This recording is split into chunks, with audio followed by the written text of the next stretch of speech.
Dear students, कैसे हो आप सभी। उम्मीद करता हूँ रोज की तरह अच्छे होंगे। आपकी तैयारी अच्छी चल रही होगी। समय समय पर आप वीडियो देख भी रहे होंगे, इन्हें नोट भी कर रहे होंगे। तो चैप्टर नंबर 1 अपने चल रहा था, जिसका ये 6वां वीडियो है। और इस वीडियो के अंतर्गत हम आज बात करेंगे पराविद्युतांक टॉपिक की। तो उम्मीद करता हूँ अच्छे से समझने का प्रयास करोगे। सबसे पहले ये देखते हैं कि पराविद्युतांक क्या चीज होती है। इस शब्द का यदि ऑपरेशन किया जाए तो हमें ये पता चलेगा कि पराविद्युतांक के पीछे अंक शब्द लगा हुआ है। इसका मतलब ये एक डिजिट है। क्या है? डिजिट है, जो हमें किसी ना किसी ऐसी राशि जिसके प्रभाव को बताता है कि वो कितना स्ट्रॉन्ग है या कितना वीक है, यानी अंक के रूप में होगा। ये मात्रकहीन और विमाहीन राशि होती है, यानी कि इसका कोई मात्रक नहीं होता है, कोई विमा नहीं होती है इसकी। तो बात करते हैं इसकी डेफिनेशन की। सबसे पहले तो पराविद्युतांक यानी कि किसी माध्यम, कोई भी अपने मीडियम हो सकता है। माध्यम का मतलब दोस्तों मैं आपको बता दूं, जिसके अंदर से प्रकाश चलता है, जिसके अंदर से हम ये कह सकते हैं कि करंट प्रवाहित होती है, आवेश प्रवाहित होती है। तो उन्हें कोई ना कोई एक मीडियम की आवश्यकता होती है। हो सकता है वो जल हो सकता है वो हवा हो सकता है कि वो ग्लिसरीन हो सकता है कि वो कोई ऑयल हो। तो इस प्रकार से जितनी भी मटेरियल जिसके अंदर से आवेश प्रवाहित होते हैं या प्रकाश चलता है, उन सबको बोलते हैं माध्यम, यानी मीडियम, जो उन्हें पहुंचाता है।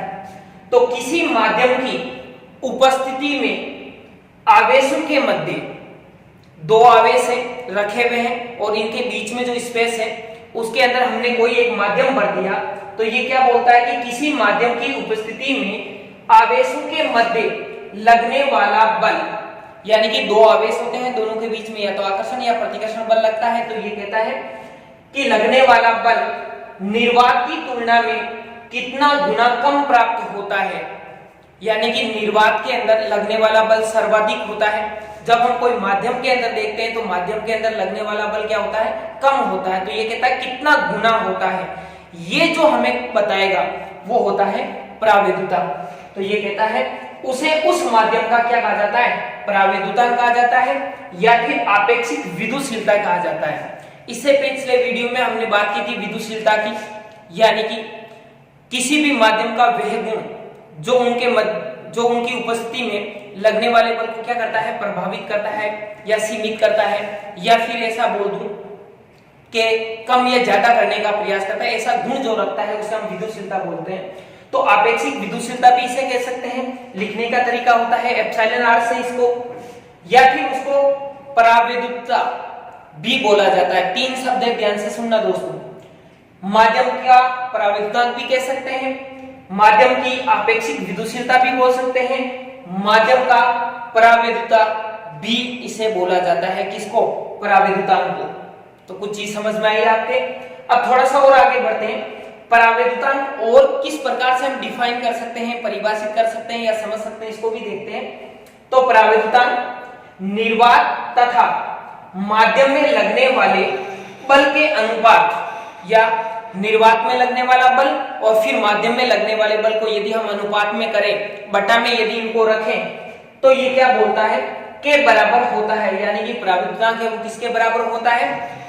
किसी भी दो आवेशों को जब हम निर्वात में रखा उस समय लगने वाला बल तथा उसको माध्यम में रखने पर लगने वाले बल के अनुपात के बराबर होता है। तो ये चीज आपके समझ में आई दोस्तों, यानी कि निर्वात में लगने वाला बल बटा माध्यम में लगने वाले बल के बराबर होता है कौन? पराविद्युतांक। तो बात करते हैं इससे आगे।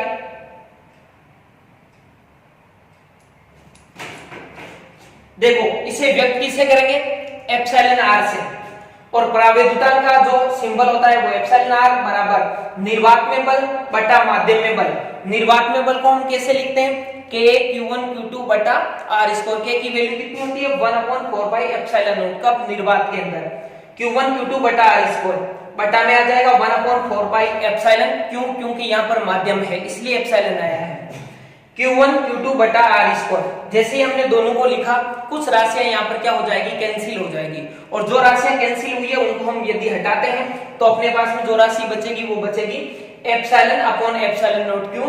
क्योंकि एप्सिलॉन बट्टा के बट्टा में है तो ऊपर चला जाएगा, एप्सिलॉन नॉट नीचे आ जाएगा और बाकी सारी राशियां क्या हो जाएगी? कैंसिल हो जाएगी। तो अपने पास में एप्सिलॉन r बराबर क्या सूत्र बना? Epsilon upon epsilon not. तो ये हम कह सकते हैं प्राविद्यांक का क्या होता है? मैथमेटिक्स रूप होता है। तो उम्मीद करता हूं समझ में आया होगा। यहां से इसी से जुड़ा हुआ एक छोटा सा टॉपिक है जिसकी भी चर्चा कर लेते हैं। विद्युत बल पर माध्यम का प्रभाव, यानी कि दो आवेश है और उन दोनों आवेशों को यदि हवा में रखें, फिर यदि किसी जल के भरे पात्र में रख दें उतनी ही दूरी पर, या फिर ग्लिसरीन से भरे हुए पात्र में रख दें, या किसी अन्य माध्यम के अंदर यदि हम उनको रख दें तो उस पर लगने वाले बल के ऊपर क्या प्रभाव पड़ेगा, इसी चीज को हमें समझना है। क्योंकि इस पर क्वेश्चन न्यूमेरिकल पूछा जाता है कंपटीशन एग्जाम में भी और बोर्ड एग्जाम में भी, यानी कि काफी इंपॉर्टेंट है। तो देखते हैं, माध्यम की उपस्थिति में दो आवेशों के मध्य लगने वाला बल हवा या निर्वात की तुलना में 1/εr गुना कम होता है। ध्यान से सुनना दोस्तों, यानी कि ये कहता है कि हवा या निर्वात में जितना बल लगता है उससे माध्यम के अंदर जो बल है वो कम लगता है। कितना कम लगता है? 1/εr गुना कम लगता है। अब ये चीज कैसे आई, इस चीज को हमें थोड़ा सा समझना है। तो यहां से बढ़ते हैं आगे। हवा या निर्वात में लगने वाला बल कितना होगा? F निर्वात बराबर 1/4πε0 Q1 Q2 बटा r², समीकरण नंबर 1। माध्यम में लगने वाला बल जो कि होगा F माध्यम बराबर 1/4πε Q1 Q2 बटा r², समीकरण नंबर 2। यहां पर अपने पास में माध्यम में लगने वाले बल को भी लिख लिया, निर्वात में लगने वाले बल को भी लिख लिया। इसकी चर्चा करेंगे हम थोड़ी देर बाद में। उससे पहले मैं यहाँ पर नोट लिखा हुआ है, इसकी चर्चा कर लेता हूं एक बार। ये कहता है कि 3 पॉइंट है नोट के अंदर। पहला पॉइंट कहता है कि हवा या निर्वात में विद्युत बल सर्वाधिक होता है।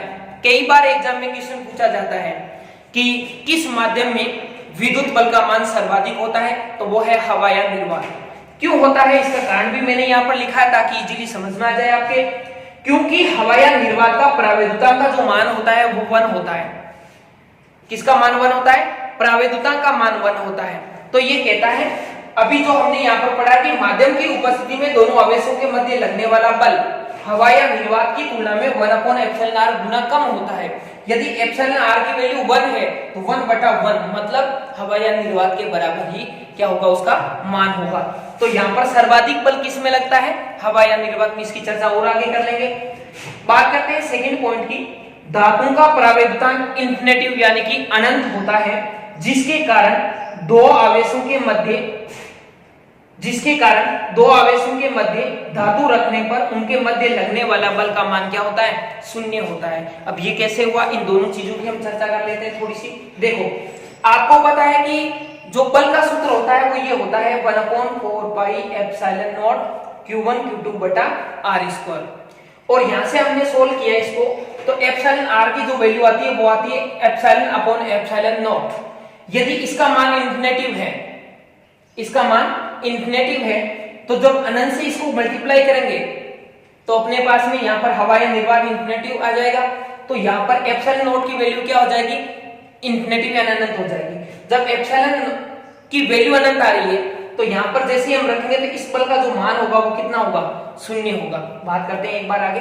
एक बार इसका स्क्रीनशॉट ले लो आप ताकि इजीली सारी चीजें याद रह जाए। तीसरा जो पॉइंट है, इस तीसरे पॉइंट में मैंने एक साइड में माध्यम लिखा है, दूसरी साइड में प्रावेदुतांक लिखा है। यानी कुछ माध्यम है जिनका प्रावेदुतांक क्या होता है? फिक्स होता है।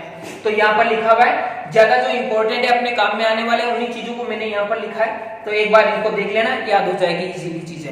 स्क्रीनशॉट लो, फिर बढ़ते हैं आगे।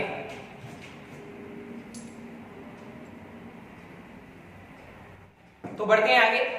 देखिए यहां पर हमने क्या किया था? विद्युत बल पर माध्यम का प्रभाव देखा था, जिसमें अपने पास में हमने लिख दिया था हवा में लगने वाला बल और माध्यम में लगने वाले बल दोनों को। तो हम यहां पर थोड़ा सा और आगे बढ़ते हैं, तो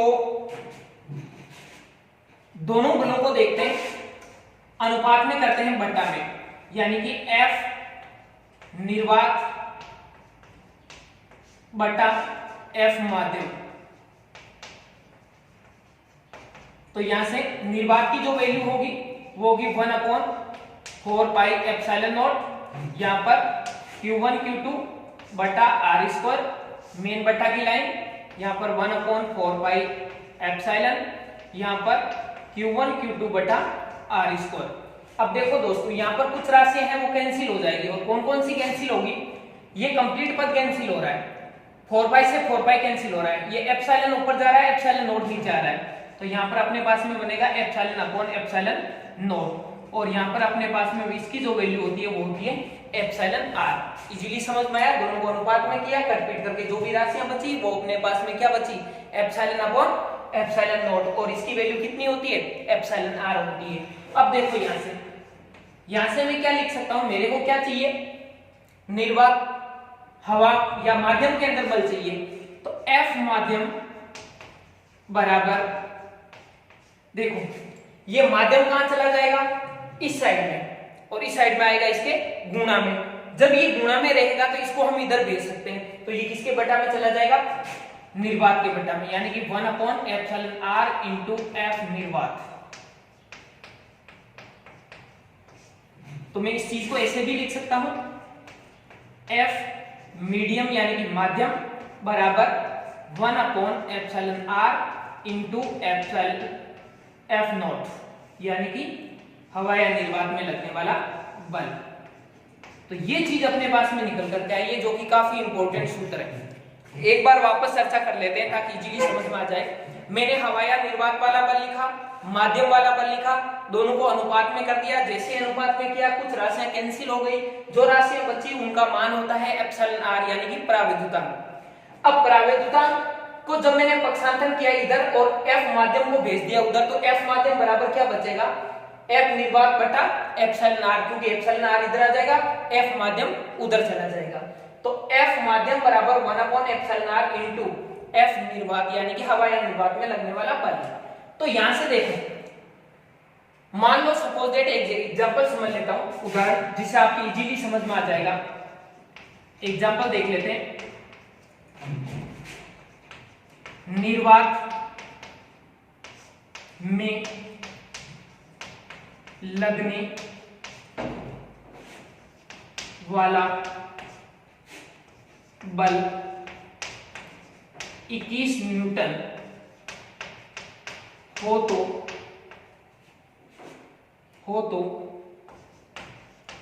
रबर माध्यम में लगने वाला बल कितना होगा। चलो दोस्तों एक एग्जांपल के माध्यम से समझते हैं।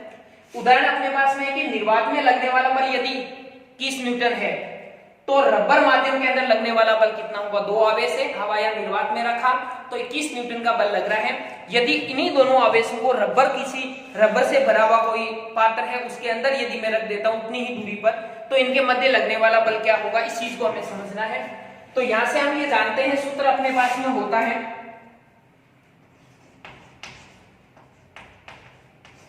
सूत्र होता है F माध्यम बराबर 1/εr इंटू F नॉट, यानी कि हवा या निर्वात में लगने वाला बल इंटू 1/εr यानी परावैद्युतांक और Fm यानी कि माध्यम में बल। अब इस चीज में यदि मैं सूत्र पुटअप अपनी वैल्यू पुटअप करता हूं तो अपने पास में जो मान आएगा यहां से वो अपने पास में आएगा, F माध्यम हमें ज्ञात करना है 1/εr। एप्सिलॉन रबर के लिए कितना होता है, रबर के लिए होता है 7, अपनी सारणी में लिखा हुआ है।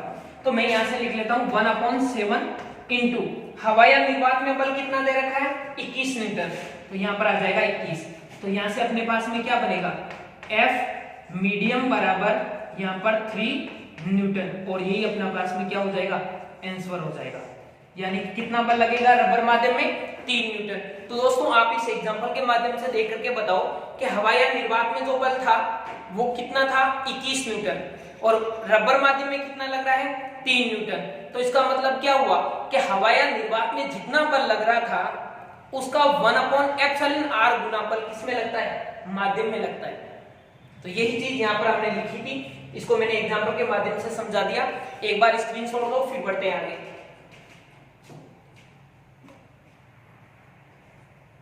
तो दोस्तों बात करते हैं नेक्स्ट पॉइंट की, और नेक्स्ट पॉइंट अपने पास में है कूलाम के नियम का सदिश निरूपण, इस चीज को थोड़ा सा अच्छे से समझने का प्रयास करते हैं। पहले तो सदिश निरूपण का मतलब क्या होता है कि हम किसी भी लगने वाले बल को उसकी डायरेक्शन के अकॉर्डिंग बताएं कि डायरेक्शन किधर होगी। तो इस टॉपिक को स्टार्ट करने से पहले मैं आपको एक छोटी सी चीज समझा देता हूं ताकि आगे दिक्कत नहीं आए।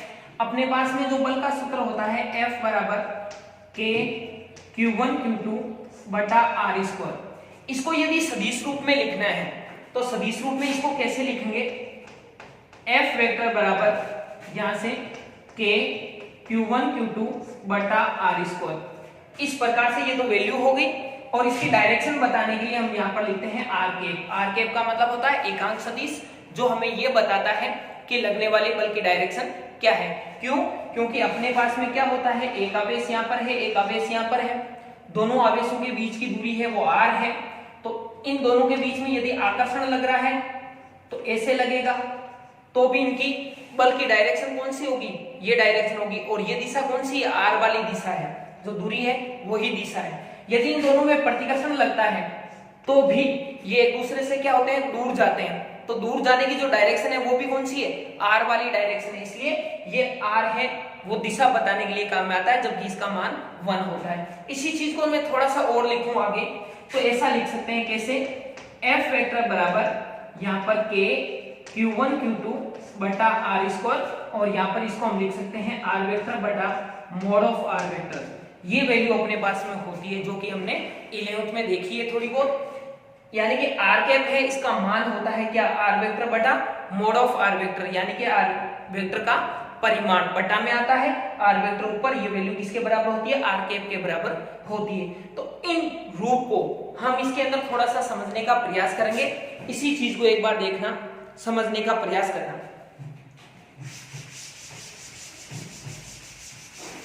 तो चलो देखते हैं। माना अपने पास में यहां पर कोई दो बिंदु आवेश है, एक Q1 है और दूसरा बिंदु आवेश अपने पास में यहां पर Q2 है।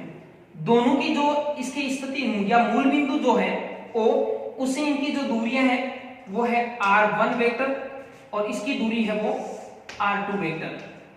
ये अपने पास में दूरियां हैं।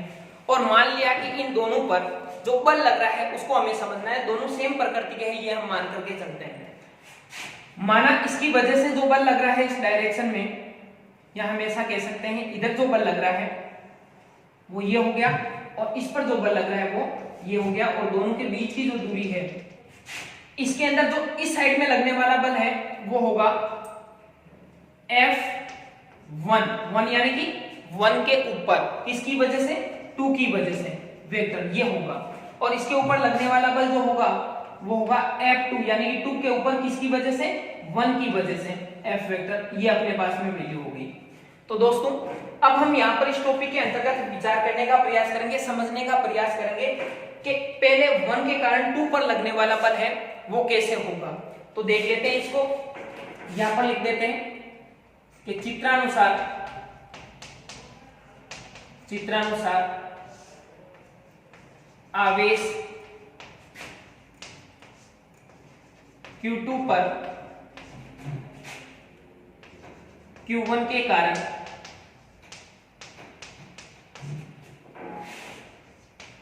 लगने वाला बल, तो वो अपने पास में बल होगा वो होगा F21 वेक्टर बराबर। अब देखो दोस्तों, यहां पर सबसे पहले आता है K, तो आ गया K, फिर आता है Q1 Q2, दोनों के बीच का जो भी आवेश है दोनों का, बटा दोनों के बीच की दूरी। तो यहां पर जो दोनों के बीच की दूरी जब हम 2 बारी करेंगे तो हम लिखेंगे R21, क्या लिखेंगे, R21 वेक्टर। इस रूप में हम दूरी को लिख सकते हैं। तो यहां पर R21 स्क्वायर और यहां पर R21 क्या आ जाएगा, कैप। अब ये R21 क्या चीज है, इस चीज को समझना है हमें। तो दोस्तों मैं आपको बताऊं, यहां पर यदि हम सदिश रूप नियम का पालन करें, सदिश नियम का यदि हम पालन करें तो हम ये पाते हैं कि इस डायरेक्शन से इस डायरेक्शन में दूरी है कौन सी, R21। ध्यान से समझना, काफी थोड़ी सी जटिल चीज है। जब हम इस बल की चर्चा करते हैं तो इसकी वजह से इस पर बल लग रहा है तो दूरी ये काम में आएगी, और ये दूरी है वो R21 है। तो दूरी की डायरेक्शन कौन कौन सी हो जाएगी, ये वाली। और हम जानते हैं सदिश त्रिभुज नियम से, या सदिशों के त्रिभुज नियम जो है उससे हम ये जानते हैं कि ये और ये दोनों एक ही डायरेक्शन में इसलिए झुक जाती है, यानी कि ऐसे r1 vector plus r21 vector बराबर किसके होगी, तीसरी भुजा के r2 वेक्टर, इसके बराबर होगी। तो दोस्तों यहां से मैं इसको इधर भेज दूं तो क्या हो जाएगा, r21 वेक्टर बराबर r2 vector minus r1 vector. ये वैल्यू अपने पास में किसकी आएगी, इसकी वैल्यू बनेगी। आई कुछ चीज समझ में। और जो यहाँ पर चीज लिखी हुई है उसको मैं मापांक के रूप में भी लिख सकता हूं। कैसे लिख सकता हूं मापांक के रूप में, देखो यहां पर मैं इस चीज को ऐसे लिख सकता हूं, ये हो गया इसका मापांक यानी कि मान, और ये इसके ऊपर हो गया स्क्वायर। इसी प्रकार से भी हम लिख सकते हैं। तो बढ़ते हैं थोड़ा सा आगे, बात करते हैं आगे।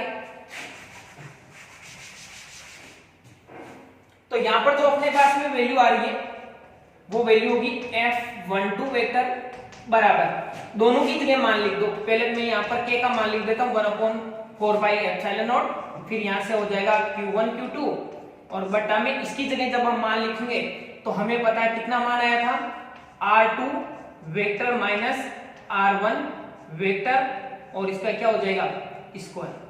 ये चीज समझ में आ रही है, ये वैल्यू किसकी है, r21 वेक्टर की। अभी अभी हमने यहाँ पर लिखी थी, ये चीज निकाली थी, r21 बराबर r2 vector minus r1 vector. ये मैंने आपको सदिश के त्रिभुज नियम के आधार पर समझाई थी। अब हम थोड़ा सा बढ़ते हैं और आगे। तो यहां से अपने पास में वैल्यू क्या बनेगी, पहले इसको लिख लेते हैं यहाँ पर, इसकी जो वैल्यू होगी वो भी यही होगी, या फिर मैं इसको थोड़ा सा ऐसे भी लिख सकता हूं, r21 वेक्टर बटा r21 वेक्टर का मापांक, और फिर इनको साथ में लिखें तो और भी ज्यादा बेस्ट रहेगा। यहां से f21 वेक्टर बराबर 1/4πε0, यहां पर हो जाएगा q1 q2 बटा, यहां पर अपने पास में क्या आ रहा है, r2 vector minus r1 vector, और इसका क्या बन रहा है, स्क्वायर मापांक का। यहां पर अपने पास में क्या आ रहा है, इसकी जगह देखें तो यहां पर r2 vector minus r1 vector बटा, इसको भी लिख दो साथ में, तो इसकी वैल्यू अपने पास में मापांक r2 vector minus r1 vector, और इसकी क्या हो जाएगी, स्क्वायर, सॉरी। अब यहां से देखें लास्ट लाइन जो बनेगी इसकी, f21 वेक्टर बराबर 1/4πε0, और यहां से k की वैल्यू ये हो गई q1 q2, और इन दोनों को मैं क्या कर सकता हूं, साथ में लिख सकता हूं। यहां से हो जाएगा r2 vector minus r1 vector की हो जाएगी क्यूब, और यहां पर क्या बचेगा, r2 vector minus r1 vector. ये अपने पास में क्या बन गया, सदिश रूप बन गया, किसका, कूलम के नियम का। किसके लिए, दूसरे आवेश पर लगने वाले बल के लिए। आई कुछ चीज समझ में, एक बार मैं वापस रिपीट कर दूंगा। उससे पहले मैं आपको यहां पर बता दूं कि ये तो हमने देखा था चित्रानुसार Q2 पर Q1 के कारण लगने वाला बल, ऐसे ही यहां से हम कर सकते हैं Q1 पर Q2 के कारण बल। तो इसको लिखेंगे तो कैसे लिखेंगे, F12 वेक्टर बराबर, यहां से हो जाएगा K Q1 Q2 बटा, यहां पर हो जाएगा R12, और यहां पर हो जाएगा R12 K। ये चीज समझ में आई कि नहीं आई, ये बताओ, ध्यान से समझो कि F12 यानी कि 1 पर किसकी वजह से बल, 2 की वजह से बल, और यहां पर K Q1 Q2 दूरी क्या है, दोनों के बीच में। अब की बार हमें किधर से देखना है, इधर से देखना है, तो हम यहां पर क्या कर देंगे, ये दूरी मान लेंगे, कौन सी, इधर से इधर। तो इधर से इधर मानेंगे तो ये इस डायरेक्शन में सदिश और ये इस डायरेक्शन में सदिश, तो ये दोनों तो सेम डायरेक्शन में, इसलिए मैं इनको क्या लिख सकता हूं, R2 वेक्टर प्लस इधर वाली कौन सी हो जाएगी, R12 वेक्टर बराबर होगी इसके तीसरी भुजा के यानी कि R1 वेक्टर के। तो अब यहां से मैं इस R2 वेक्टर को उधर भेज दूं तो अपने पास में बन जाएगा R1 वेक्टर बराबर R1 vector minus R2 vector. ये वैल्यू अपने पास में आपकी बार रहेगी। यानी कि ये पूरा त्रिभुज नियम पर है, इसे थोड़ा ध्यान से समझ लोगे तो इजी हो जाएगी चीजें। अब यहां से क्या बनेगा देखो, F12 वेक्टर बराबर यहां से हो जाएगा 1/4 पाई एप्सिलॉन नॉट, फिर यहां से Q1 Q2 बटा इसकी जगह एक बार यही रहने देता हूं R12 वेक्टर और फिर मापांक की स्क्वायर, और इसकी जगह क्या बन जाएगा R12 वेक्टर बटा R12 वेक्टर का मापांक, जैसा मैंने आपको पहले समझाया था। अब इसको क्या लिख सकते हैं, F12 वेक्टर बराबर 1/4 पाई एप्सिलॉन नॉट, और इस चीज को कैसे लिखेंगे, Q1 Q2 बटा यहां से अपने पास में बनेगा मापांक, और यहां पर बन जाएगा R1 vector minus R2 vector की स्क्वायर, और यहां पर अपने पास में बन जाएगा ऊपर R1 vector minus R2 vector बटा मापांक R1 vector minus R2 vector. ये चीज समझ में आएगी, अच्छे से समझने का प्रयास करो, जैसा इसमें किया था सेम वैसा ही उसमें किया है। अब यहां से लास्ट जो लाइन बनेगी अपने पास में वो क्या बनेगी, F वेक्टर या F12 वेक्टर बराबर 1/4 पाई एप्सिलॉन नॉट, और यहां से Q1 Q2 बटा देखो 2 घात इसकी 1 घात इसकी कितनी हो गई total, R1 vector minus R2 vector मापांक और घात हो गई 3, बची क्या अपने पास में, यहां पर बचा है R1 vector minus R2 vector, और ये अपने पास में जो वैल्यू बची है वही क्या होगा, बल होगा किसके ऊपर, 2 के ऊपर, किसकी वजह से, 1 की वजह से, 1 पर 2 की वजह से। तो उम्मीद करता हूं आपके समझ में आया होगा। यदि आपको ऐसा लगता है थोड़ा कम समझ में आया या कोई चीज में दिक्कत आ रही है तो एक बार इसको रिवाइज करना वीडियो को और समझने का प्रयास करना। तो दोस्तों आज के वीडियो में इतना ही, नेक्स्ट वीडियो में हम बात करेंगे कुछ न्यूमेरिकल्स की और नेक्स्ट टॉपिक की। Thank you.